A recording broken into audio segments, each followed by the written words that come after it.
thanks so much for having me. I was actually at that first conference in Columbia here, and we had Randy Barnett speaking right over there, and it was really exciting to be here for the inauguration of Students for Liberty as a formal organization. So I'm just going to start on a little bit of a personal note. I'm having kind of a big month right now, and I just wanted to let you in, since some of you are friends of mine, and some of you will be. I just got married on the 12th.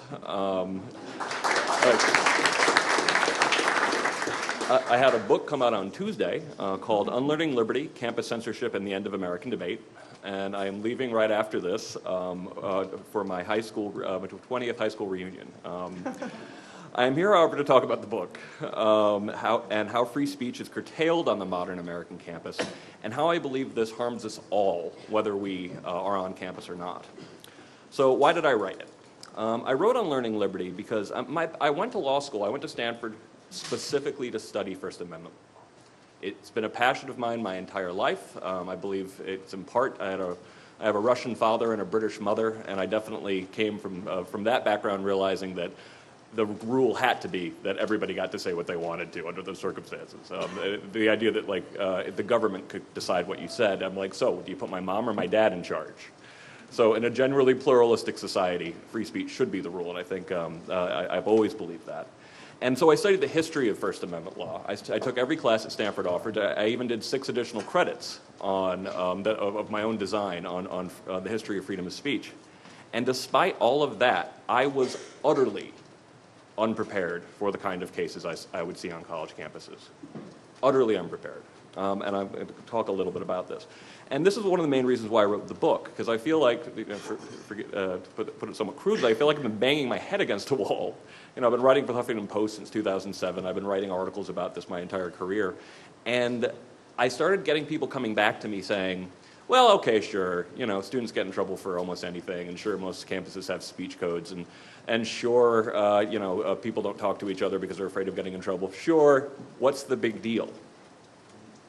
And I just found that a terrifying question to be asked, and Unlearning Liberty is my response to the argument of why does free speech on college campuses matter.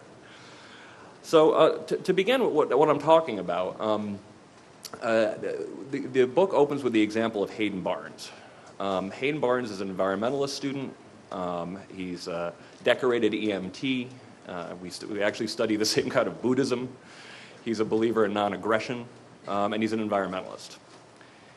He was protesting a parking garage for environmental reasons on campus. He thought that there was more environmentally friendly ways to deal with the traffic congestion problem on campus.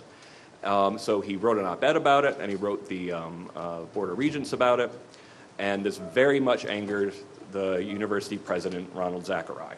Apparently a couple of years before, something similar had happened, and it stopped him from getting his passion project, this parking garage, established. So he had Hayden come to his office, dressed him down, told him, how could you be doing this to me, and really gave it to a student for really just being a responsible citizen and letting his opinion be known. And this is at Valdosta State University in Georgia, a public university bound by the First Amendment. Little did Hayden know that Zachary started looking into his background. He actually, and this all came out in discovery during the case. Zachary ordered that they look into Hayden's religion, that they look into his psychological records, that they look into his medical records, to make the case for punishing the student or kicking him out. Hayden was a little bit upset that he got such a bad dressing down by the president, and so in protest he made a collage. He made a collage that he put on Facebook that included asthma puffer, no blood for oil, crushed earth, smog, all the consequences that he thought would happen with this parking garage. And he called it the SAVE, which was the environmentalist group on campus that he thought was falling down on the job, Zachary Memorial Parking Garage. The joke being that this president thought this was going to be part of his legacy, his memorial.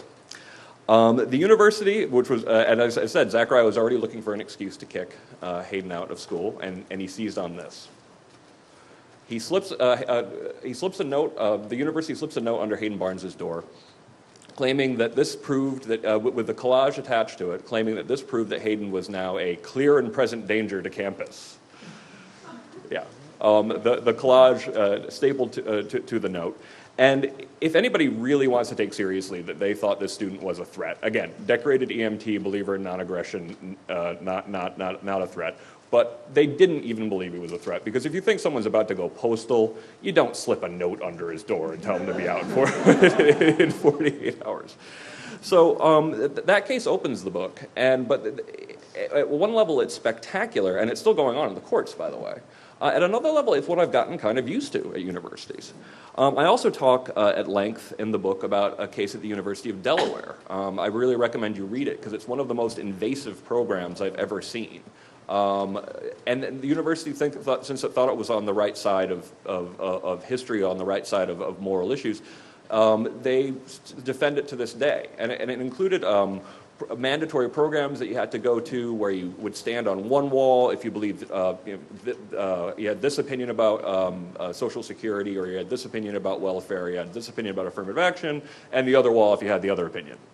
They even had mandatory questionnaires about what races and sexes you would date that you had to fill out. And when one young freshman responded, "That's none of your damn business," they wrote her up.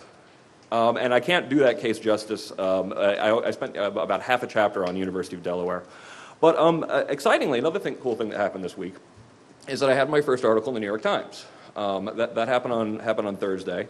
And the New York Times really wanted me to focus on elite colleges. And so I just, that's easy. I have a whole chapter on Yale and Harvard in the book.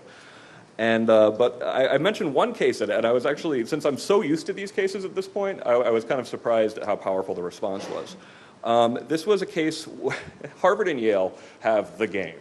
And that's when Harvard plays Yale in football. And to me, this is kind of funny that they take it as such a big deal. But they like to make fun of each other during it, and they usually have pretty crude slogans plastered on T-shirts to make fun of each other. I think one of them was, "You can't spell Harvard without VD." And that's where the tradition comes. But so in 2009, however, they decided to go really highbrow. They took a quote from a 1920 book by F. Scott Fitzgerald, and the full quote is, "I believe all Harvard men are sissies, like I used to be."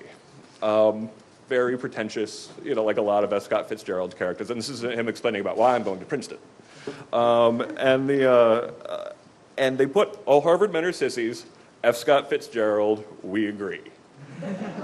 So they finally went highbrow in this fight, and they were banned from having this T-shirt because someone claimed that this was meant to be an anti-gay slur.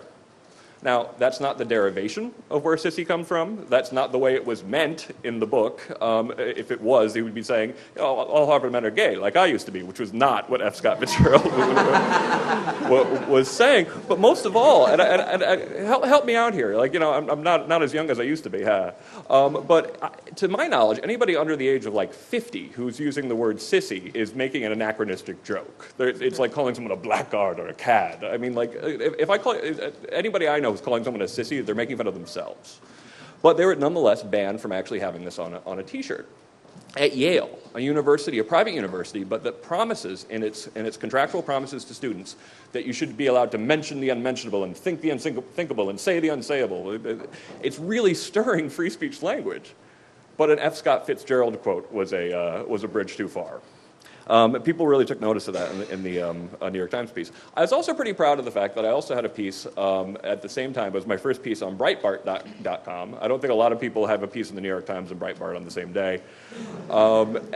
Making the point that all the different presidential debates took place at universities, including Hofstra, that have pretty ridiculous speech codes.